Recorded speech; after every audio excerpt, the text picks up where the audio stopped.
नमस्कार। कभी ऐसा महसूस होता है कि हमारी सारी एनर्जी, सारी ताकत एक ऐसी जगह पर खत्म हो रही है जहां उसकी कोई कीमत ही नहीं।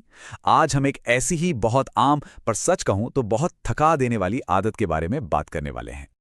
चलिए इस सवाल पे एक पल के लिए रुकते हैं और सोचते हैं, क्या अक्सर ऐसा होता है कि हम अपनी बात उन लोगों को समझाने में लगे रहते हैं जो शायद हमें सुनना ही नहीं चाहते, और फिर दिन के आखिर में क्या होता है, हम बस थककर चूर हो जाते हैं, है ना?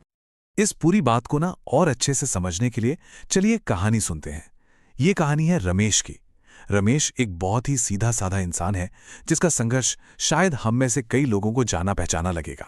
तो रमेश का हर दिन एक ही मकसद से शुरू होता था कि उसके आसपास के सभी लोग खुश रहें। चाहे वो ऑफिस हो या घर, उसकी बस यही एक कोशिश रहती थी कि कोई भी उससे नाराज ना हो, सब उससे संतुष्ट रहें।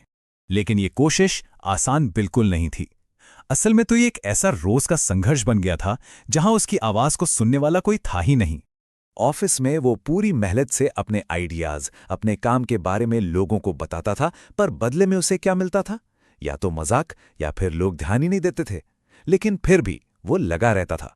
और ये कहानी सिर्फ ऑफिस में ही खत्म नहीं होती थी।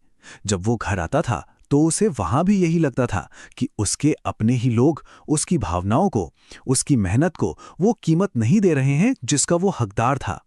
और ये सिलसिला रोज चलता था, हर दिन एक ना खत्म होने वाले पहिए की तरह। सुबह से शाम तक रमेश बस अपनी बात साबित करने और दूसरों को समझाने में लगा रहता था, और इस चक्कर में वो धीरे धीरे खुद को ही थका रहा था। लेकिन फिर एक दिन एक ऐसा लम्हा आया जिसने सब कुछ बिल्कुल बदल कर रख दिया। और ये बदलाव किसी बड़ी घटना से नहीं आया, बल्कि एक बहुत ही मासूम, एक बहुत ही सीधे साधे सवाल से आया। उसके बेटे ने बड़ी ही मासूमियत से उससे पूछ लिया। ये सवाल इतना सच्चा और इतना सीधा था कि रमेश के पास इसका कोई जवाब ही नहीं था। ये शब्द उसके दिल में ना किसी तीर की तरह लगे। बस उसी एक पल में रमेश को सब कुछ आईने की तरह साफ दिखने लगा।